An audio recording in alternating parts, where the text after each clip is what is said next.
Mahaba-haba ng panahon ang inilagi nila sa liga at sa yugto na ito ng kanilang karera, isa na lang ang kulang, ang makuha ang mailap na kampeonato. Veterano at mahusay mang may tuturing, ngunit hanggang sa ngayon nananatiling wala pa ring singsing ang mga kilala at minsan naging tanyag ng mga players na ito. Ngunit sa pagtatapos ng season, maaaring isa o ang ilan sa kanila ang magbago ang kapalaran. Balangkasin natin ang mga magagaling na veterano sa NBA na lagpas 10 taon na sa liga, ngunit ringless pa rin ang karera.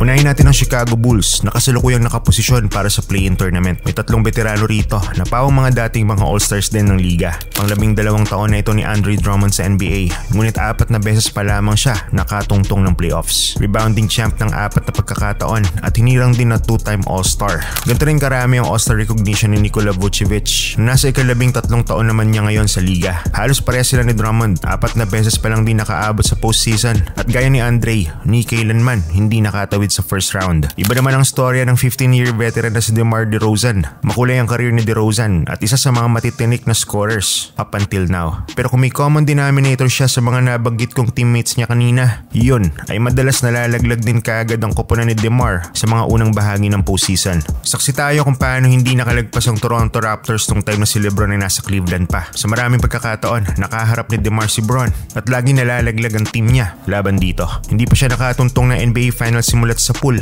at nananatiling ringless hanggang sa ngayon. Pumunta naman tayo sa Atlanta kung saan may isang veterano dito na 15 taon na rin sa liga, si Wesley Matthews. Kilalang matinik na 3-point specialist si Matthews and at the same time, good defender din. Nakilala to nung panahon niya sa Portland at 5 taon din ang nilagi niya rito. Pero sa estado ng Hawks ngayon, sobrang liit ng tsansa niya na magkasingsing. Mas malaki-laki ang tsansa ng dati niyang teammate sa Blazers na ngayon nasa poder na ng Sixers, si Nicolas Batum. Lumalabas na 16 years na si Nick sa NBA including this season. All-around player, someone you can rely to score, pass, rebound, and defend. As of recording, nasa labas pa ng top 6 ng East ang Sixers. Pero sakaling maghalimaw ng husto si Joel Embiid at ang rising young gun nila na si Maxey, tiyak may laban ng Philly. Yun nga lang, huwag nilang makaharap ang Miami Heat na nag-iibang anyo during the postseason. 13th season na ito ni Jimmy Butler at iisang pagkakataon pa lamang sa kanyang career na nagmintis siyang makaabot sa playoffs. 2 beses na rin siyang umabot sa NBA Finals, ngunit parehas bigo. Sila ngayon ang defending Eastern champs. Every year, dark horse ang Miami pag sumasapit ang playoffs. Sakaling umabot sila muli ngayon sa finals, makakuha na kaya ni Jimmy Buckets ang kanyang unang singsing? Kasi ganito rin ang tanong natin sa 19-year veteran na si Chris Paul ng Warriors. Minsan nang nakarating si Paul sa finals, pero nabigo sa kamay ng Milwaukee Bucks noong 2021. Sayang yon, dahil abot kamay na ng Phoenix yon, malayo sa estado ng Golden State Warriors this season. Maliit ng chance ni CP3 ngayon compared nung run nila sa Suns noong 2021. Pero malay natin, mag-init si Steph sa postseason. Speaking of Phoenix, meron sila ngayon 3 veteranong wala pa ring singsing. Unahin natin ang pinakamatagal na sa kanilang lahat, si Thaddeus Young. Thad was never an all-star caliber type, pero kung productivity ang pag-uusapan, isa siya sa mga reliable lalo na nung panahon niya sa Philadelphia. On his 17th season, maaaring pala rin siya under Suns uniform. Isa din si Eric Gordon sa mga veterano nag-aasam na makakuha na ng kampinato. 16 years na si Eric sa liga at 7th pick overall ng Clippers noong 2008. Mula nang pasimula, kitang-kita na sa kanyang laro that he is born to score.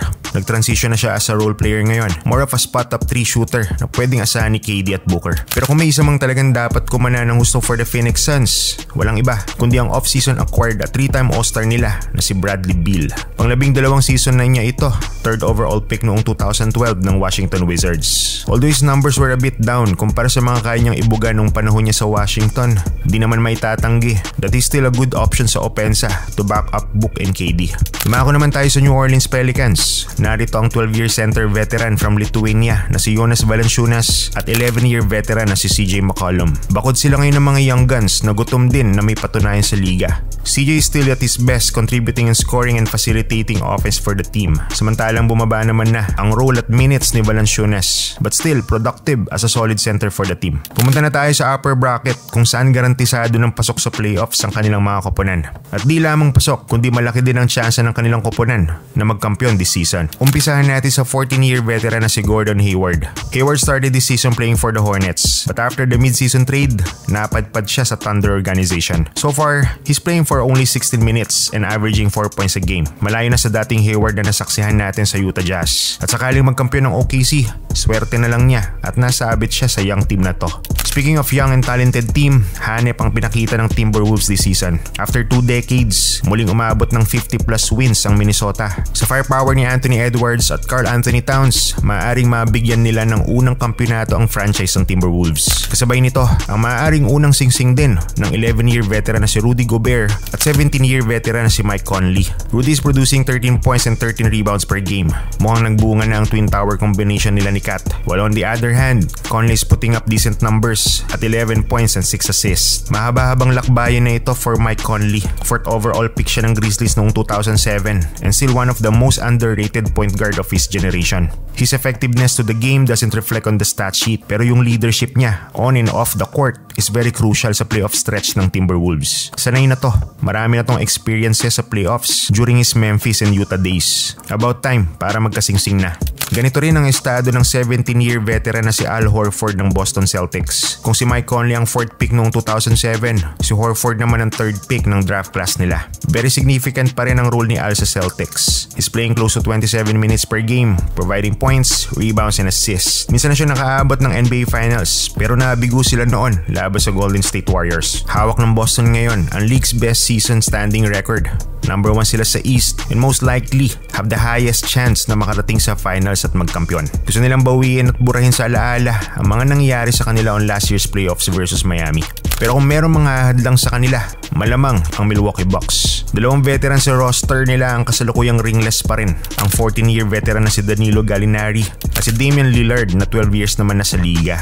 For Danilo, after recovering from injury, hindi na siya nakakakuha ng magandang playing time muli. Malayo na yung laro niya from his young form lalo na nung time niya sa Denver. So far, he only played 16 games sa Bucks dahil prior to this, he spent his time this season also in Washington and Detroit. Sakaling mag-champion ng Bucks, laking swerte to for Danilo. At para naman kay Dame, nakakalipat lamang sa Bucks this season. Championship talaga ang goal kung bakit siya nakipagsanib puwersa kay Giannis. For the longest time, he's considered as one of the best scoring point guards sa West. Pero kulang sa suporta sa Portland at mukhang dito sa Bucks niya nahanap ang suporta na kinakailangan niya. Hopefully, matulungan siya ni Giannis at hindi malala ang naging injury niya going to postseason. Dahil kung sakaling malala pala ito, mapipilitan na naman si Lillard na bumuhat ng koponan tulad ng matagal niyang ginagawa na sa Blazers. At para kumpletuhin ang listahan ng mga veterano na wala pa rin kampiyonato hanggang sa kasalukuyan, narito ang 3 players na sanay bumuhat ng sarili nilang mga koponan. Ang 14-year veteran na si Paul George, 15-year veteran na si James Harden, at 16-year veteran na si Russell Westbrook. Wala na ibang hangarin ng 3 ito